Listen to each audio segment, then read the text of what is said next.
Buenas tardes. Estamos agradecidos a Dios por tener el privilegio de estudiar las profecías de Daniel. Les agradezco también su compañía al estudiar estas profecías. Antes de continuar el estudio del capítulo 11 de Daniel, quisiera hacer una aclaración. El libro de Daniel no es susceptible de interpretación. ¿Por qué razón? Porque cada capítulo profético Dios lo hace interpretar con un ángel, da la interpretación con un ángel. Eso primero. Número 2, al leer el capítulo 12, versículo 4, aprendemos lo siguiente. Dice así el versículo 4 del capítulo 12. Pero tú, Daniel, cierra las palabras y sella este libro hasta el tiempo del fin.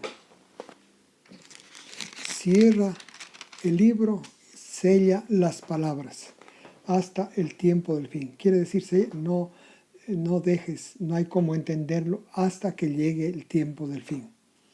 Entonces, por esto les decía que no hay cómo interpretar, sino seguir solamente la interpretación que el mismo Dios, a través de sus ángeles, va dando en cada capítulo profético. Y una tercera sugerencia es que el libro de Daniel, para entenderlo, no hay que recurrir a las enseñanzas de otras interpretaciones fuera del libro de Daniel, que son interpretaciones que hacen del libro de Daniel varios autores. No son recientes, hicieron ya desde prácticamente, los judíos fueron los primeros que hicieron las interpretaciones, los judíos. Esto hace muchos siglos, muchísimos siglos. Después de los judíos copiaron varios cristianos y los pusieron a circulación esas interpretaciones entre el grupo de cristianos. Pero todas esas interpretaciones son erradas por razón de que el libro de Daniel está sellado.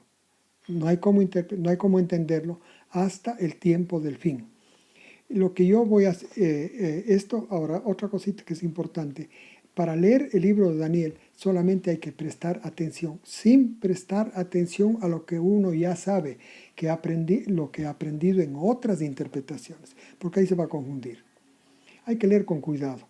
Si es que una versión no es fácil entender, hay que consultar con otra versión de la Biblia. Pero generalmente al leer con atención solo el libro, concentrado solo en el libro de Daniel, no en otras interpretaciones, se entiende el libro de Daniel. ¿Se entiende esto? ¿Se tiene alguna comprensión? Si es que ya estamos en el tiempo del fin. Si todavía no es el tiempo del fin, no vamos a entender nada. Entonces continúo, después de haber hecho estas advertencias, el capítulo 11.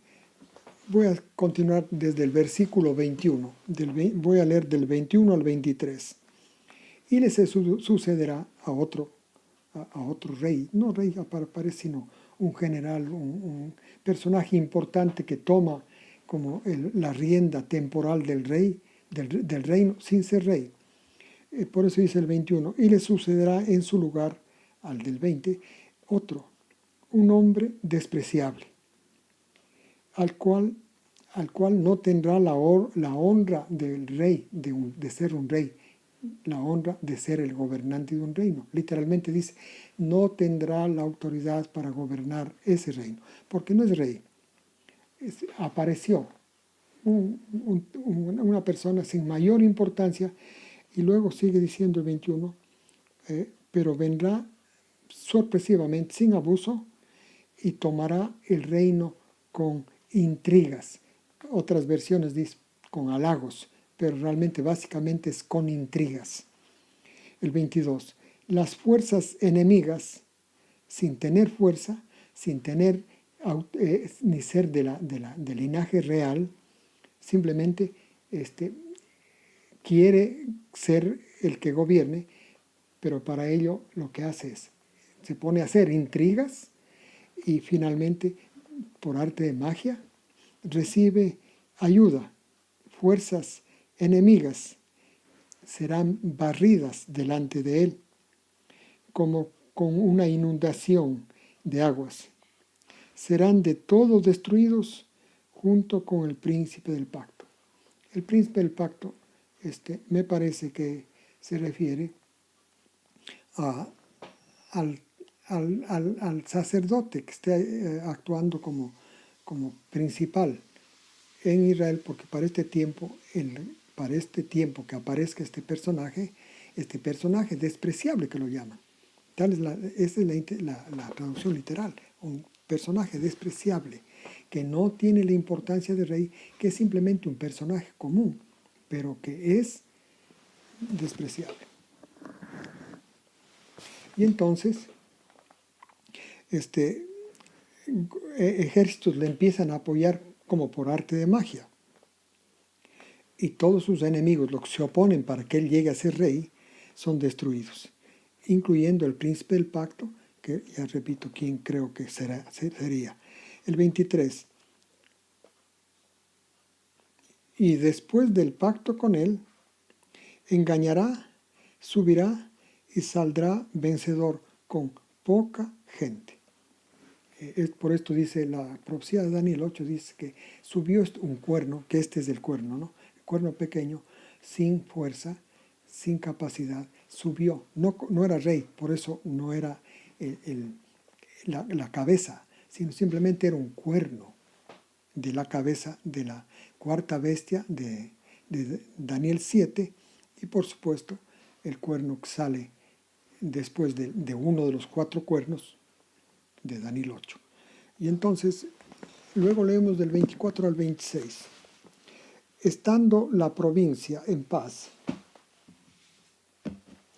él entra en tierra cuando había paz en la zona. No olvidemos que ya se han dividido el mundo en 4 secciones, 4 personajes que subieron y al mando de sus reinos subieron a la palestra mundial y se presentaron como ellos, los sucesores del gobernante anterior del mundo, que repito, si fuera en este tiempo, sería Estados Unidos, y entonces entrará a regiones ricas y hará lo que no han hecho sus antepasados. Y esto es, abusará, robará, mentirá, engañará. Despojará, quitará las riquezas y dará a sus soldados. Y entonces el 25 dice, y su ardor, su ira, su intención, porque nace con ira este príncipe, se lo dirige contra el rey del sur. Hay 2 personajes aparecen en este capítulo principales, el rey del sur y el rey del norte. El rey del occidente me parece que no va a tener mucha importancia, porque si fuera en esta época sería Estados Unidos con Inglaterra.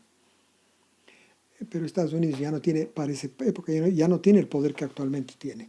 Y del oriente, pues, si es que tomamos el capítulo 7, serían posiblemente las naciones importantes del oriente. Pero el punto es que el sur y el norte son los que tienen el papel protagónico de entre esos 4 gobernantes que suben una vez que cae el último gobierno importante de la tierra. Repito, si sería ahora Estados Unidos. Y entonces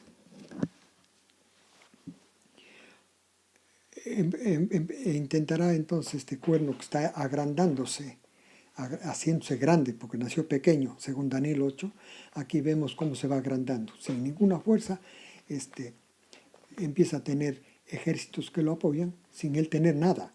Ejércitos lo apoyan y tiene ganancias, y ahora se va contra el sur para obtener allá su poder, para agrandar su poder, y le va bien, pero con el del sur, una vez que no puede el del sur no puede vencer, el del sur es un rey poderoso con ejércitos grandes, pero no puede vencerle a este gobernante que está aspirando a ser rey, gobernante importante, aspirando, y para ello hace intrigas y engaños. Y le va bien porque ejércitos le empiezan a apoyar. Y entonces se va contra el pacto santo. Dice, bueno, el rey del sur, no, voy al 26. el 26, perdón, estamos en el 26. El rey del sur no puede vencerle a este personaje que lo llama despreciable. No lo puede vencer porque este personaje es muy hábil en intrigas e intriga con los asistentes muy cercanos al rey del sur y logra que estos le traicionen. Y entonces ahí este personaje despreciable le vence al rey del sur. Y entonces el 26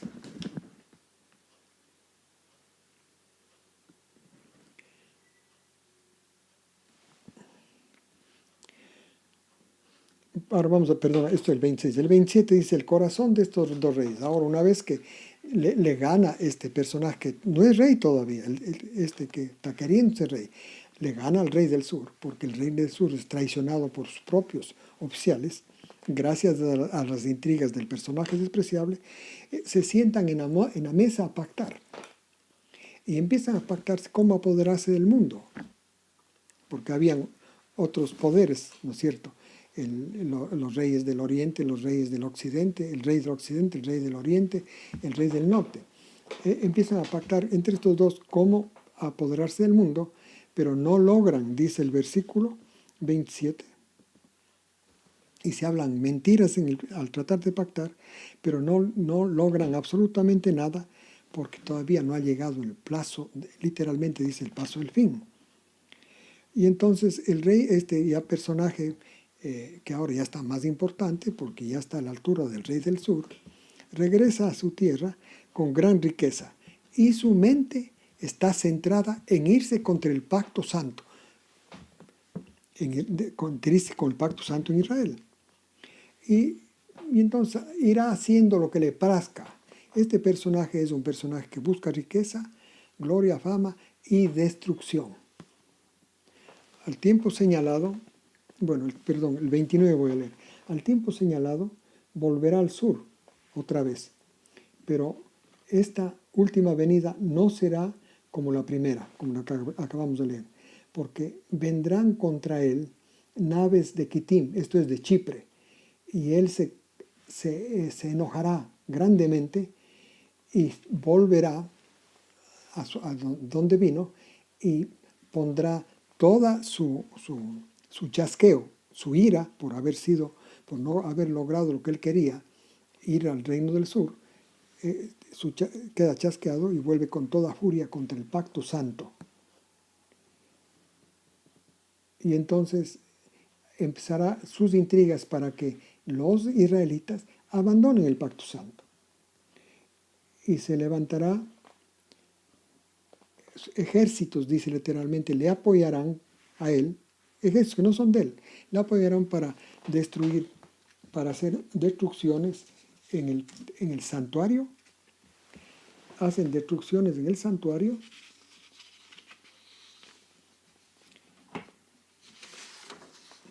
ponen la abominación, el 31 dice, pondrá la abominación desoladora y abandonará el continuo. Prohibirá, ya está funcionando el templo de Jerusalén para esa época. Los sacrificios matutinos y vespertinos los abolirá, que figuraban al Mesías, y luego pondrá la abominación desoladora. Esta abominación desoladora Jesús lo explicó en el capítulo 24 de Mateo, versículo 15. Dijo, cuando pongan la abominación desoladora en el templo, como dijo el profeta Daniel, así dice Jesús, este es el momento. Está poniendo la abominación desoladora. Ahí es el tiempo. Esta es historia, no olvidemos que estas profecías son para explicar cómo será el fin, los días del fin para Israel. Ahora ya no está evocada ninguna profecía en la iglesia, solamente está enfocada en Israel. Y entonces aparecen ahí en el versículo 32, corrompe al pueblo judío, al Israel, para que abandone el pacto santo. Pero aparecen ahí en el escenario de Israel los 144,000, que los llaman En el versículo 32, los que conocen, los entendidos, dice literalmente, que conocen a Elohim. En el 32.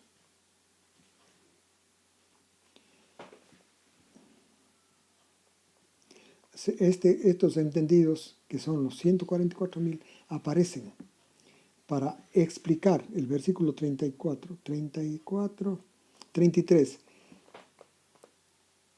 Y estos entendidos, o sabios como los llaman en la versión Valera, explicarán al pueblo lo que está pasando, quién es ese personaje que ha tomado ahora el control prácticamente del mundo, quién es él.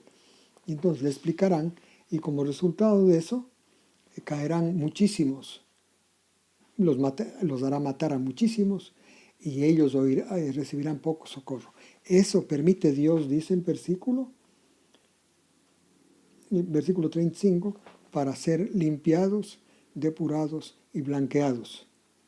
Y esto por un tiempo determinado. Esto es hasta que termine, hasta el fin. Hasta el fin.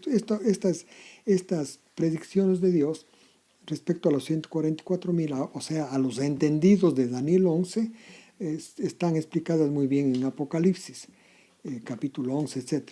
Ahí vemos que estos personajes, los 144.000 sellados, estos son los que van a explicar a Israel quién es el anticristo, porque él se presentaba, lógicamente, al obrar así en el templo, convenció a los israelitas para que lo miren a él como un personaje especial, con miras a que luego presentarse como si fuera el Cristo.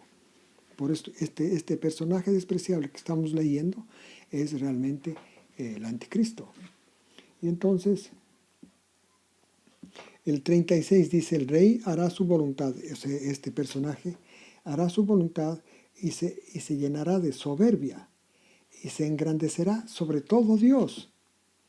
Y contra el Dios de dioses, contra el Dios del cielo, contra el Eterno, hasta que sea consumada la ira.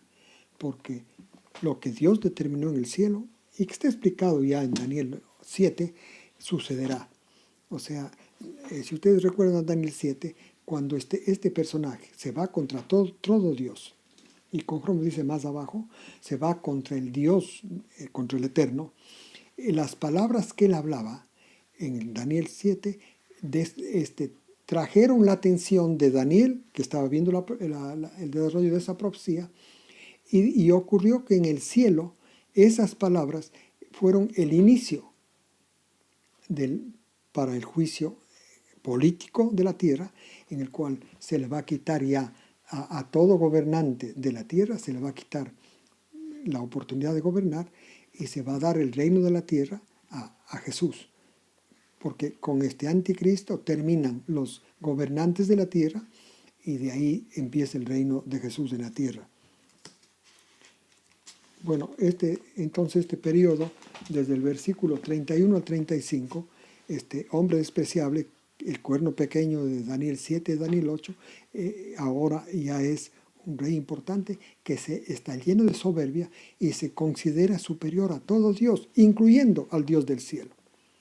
Y entonces, luego en el 39 dice, el 38, se liga al Dios de las fortalezas. El Dios de las fortalezas es una de las expresiones de Satanás, ¿no? Y le empieza a considerar como Dios. Este es el Dios, dice el versículo 38, que sus padres no conocieron. A este Dios lo honrará con oro, plata, con piedras preciosas y con cosas de gran precio.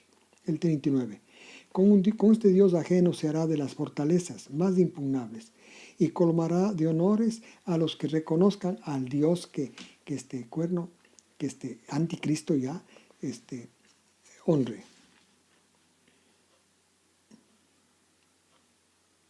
Y el 40. Al cabo de un tiempo, y a los que honren a ese Dios, él venderá la tierra, repartirá la tierra por precio. La tierra hay muchas naciones, ¿no es cierto? Él tenía el control, el dominio ya, sin haber tenido dominio al principio, ahora ya tiene el dominio y gobierna la tierra. No le dio el gobierno Dios, le dio Satanás, como leemos en el libro de Apocalipsis. En Apocalipsis 3 dice que Satanás le dio su autoridad, La autoridad que tiene Satanás para toda la tierra le dio a él. Dice en el 40, al cabo de un tiempo, el rey del sur le atacará, intentará atacarle a él, y lo mismo el rey del norte se levantará contra él como con una tempestad, con carros, gente a caballo y muchas naves, y entrará por las tierras, inundará y pasará. Y entrará, dice el 41, a la tierra gloriosa, y muchas provincias caerán. El 41, la redacción, se refiere otra vez al anticristo.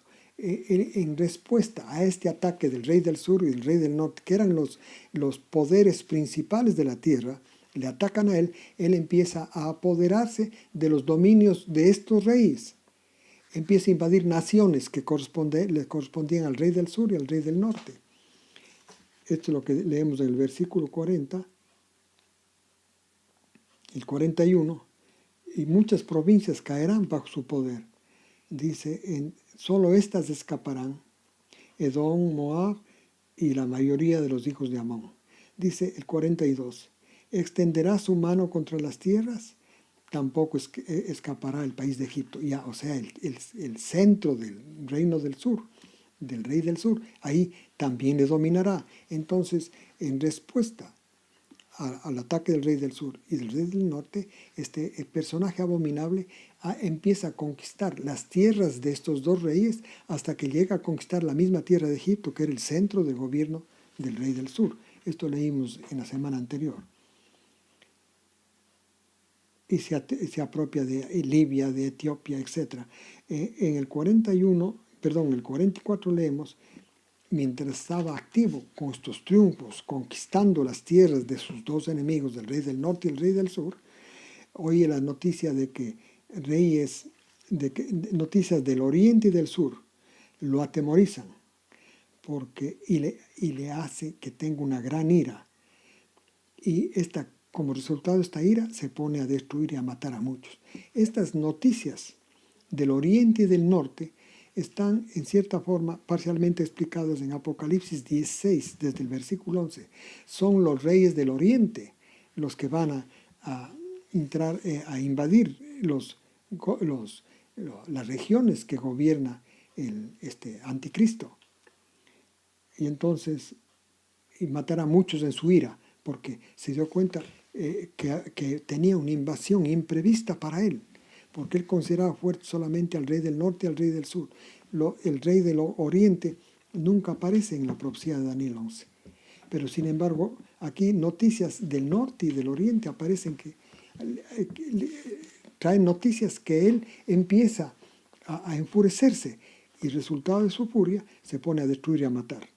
El 45, y entonces decide enfrentar el peligro que le viene del oriente y planta sus tiendas, dice el versículo 45, las tiendas de su palacio, o sea, el cuartel general, su cuartel general, planta entre los mares y el monte glorioso y santo, y ahí llega su fin y no tendrá quien le ayude. Él muere destruido, es destruido en forma sobrenatural. Ninguna persona, ningún ser humano lo mata.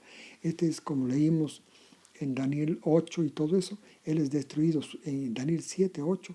Él es destruido sobrenaturalmente. Bueno, este concepto del anticristo está más desarrollado, por supuesto, por autores cristianos, porque ya le vemos que menciona, por supuesto, Juan. Juan es el que menciona de todo el Nuevo Testamento, Juan. Y el que aclara mucho la obra del anticristo, que no lo llama anticristo, es Pablo, en la segunda epístola a los tesalonicenses, el capítulo 1 y 2. Ahí aclara muchísimo, y aclara los pasajes que acabamos de leer. Bueno, el punto es este. La historia de Israel termina con la aparición del anticristo. No olvidemos que Daniel, la razón de esta profecía son porque Daniel tenía interés para saber qué pasaba con el pueblo de Dios después de la cautividad, después que se cumplan los 70 años que Dios predijo a través del profeta Jeremías. Y entonces Dios le va desarrollando que la historia del pueblo de Israel aparece como en blanco desde que Jesús aparece como príncipe Y ellos le matan a Jesús hasta que aparece la última semana de las 70 semanas que estaban diseñadas, designadas por Dios para Israel.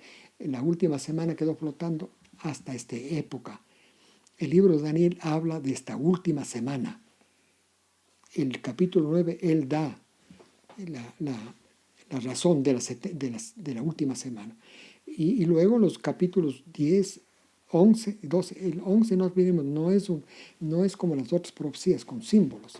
Es una explicación, es la interpretación detallada de prácticamente todas las profecías de Daniel, de la 2, 7, 8 y por supuesto de la 9. Y el personaje importante es el hombre despreciable, este que sale de uno de los 4 cuernos de Daniel de Daniel 7 u 8, sale de uno de los 4 cuernos y resulta ser que ese es el personaje que hará mayor daño a Israel, porque Hitler no lo es, les hizo un gran daño, pero no lo es. Ese Hitler es una pequeña figura de lo que va a hacer el anticristo a los judíos y por supuesto en todo el mundo. Bueno, les repito, yo no estoy tratando de interpretar la profecía, solamente estoy tratando de leer la interpretación que está escrita. No soy un gran expositor, pero quizá ustedes se motiven a leer con detenimiento tan solo la profecía, lo que está escrito en estos capítulos, y teniendo en cuenta que si no llega el tiempo del fin no van a entender. Pero si es que ya ha llegado el tiempo del fin, sí podemos entender. Les agradezco y les invito para la próxima semana para terminar el estudio del libro de Daniel, capítulo 12. Que Dios los bendiga a todos ustedes y hasta luego.